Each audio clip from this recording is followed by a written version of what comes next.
যাদের একটু বয়স কম হেরাবো না সবাই বেশি সময় পাইছেন। হ্যাঁ সবার পক্ষ থেকে আমরা একটু পান আমাদের করার পরে আলহামদুলিল্লাহ আসসালামু আলাইকুম। ওয়ালাইকুম আসসালাম ওয়া রাহমাতুল্লাহ। ভালো আছো? আলহামদুলিল্লাহ। আমরা এখানে উপস্থিতের একটাই কারণ,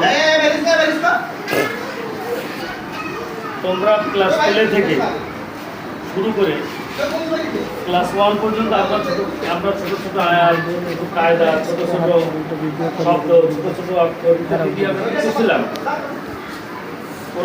কোরআন পড়ার বা আরবি পড়া শুরু করছি। আজকে আমাদের এখানে তোমরা আমপড়া, এটা হচ্ছে কোরআন শরীফের পবিত্র কোরআন শরীফের সর্বশেষ পারা। এই শেষ পারাটা আমাদের ওস্তাদের, তোমাদের এখানে ওস্তাদ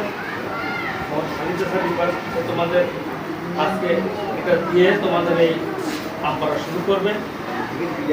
আমার পক্ষ থেকে কথা হলো, শুধু আমপাড়াটা বাসায় নিয়েই রাখতে হবে না, শুধু ছাড়ে একটু পড়াবে এইটুকু পড়বা তা না, তোমরা কিন্তু এখন অনেকেই পড়তে পারো।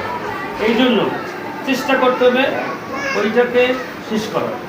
বাসায় ছাড়ে একটু পড়া দেবো, বাসায় ওর সাথে সাথে আর একটু বেশি করবা, আর একটু বেশি করবা, যাতে আমরা আমাদের মাদ্রাসার পক্ষ থেকে সবাই বলতে পারে যে না, আমাদের আল কারিমের সকল ছাত্রছাত্রী ক্লাস সবাই আরবি পড়তে পারে। এইভাবে তোমরা চেষ্টা করো।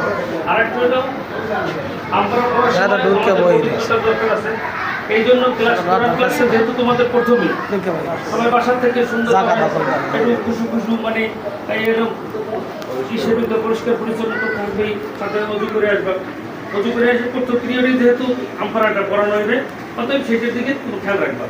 আমরা কিন্তু জানি অজুভঙ্গের কারণ জানি না, সবাই কিন্তু জানে অজুভঙ্গের কারণগুলো একটু খেয়াল করতে হবে, যাতে আমার অজুটা নষ্ট না হয়ে যায়। ঠিক আছে? যার ফলে তোমাদের প্রথম পিরিয়ডে আমপাড়াটা করা নেবে, আর তোমরা সুন্দরভাবে ছাড়ের সাথে ছাড় যেভাবে পড়ায় সেইভাবে পড়বা এবং মনোযোগ দিয়ে পড়বা, যাতে তোমরা এই শুধু আমপাড়াই শেষ করা যাবে না। আমাদের কিন্তু আমরা জানি সবাই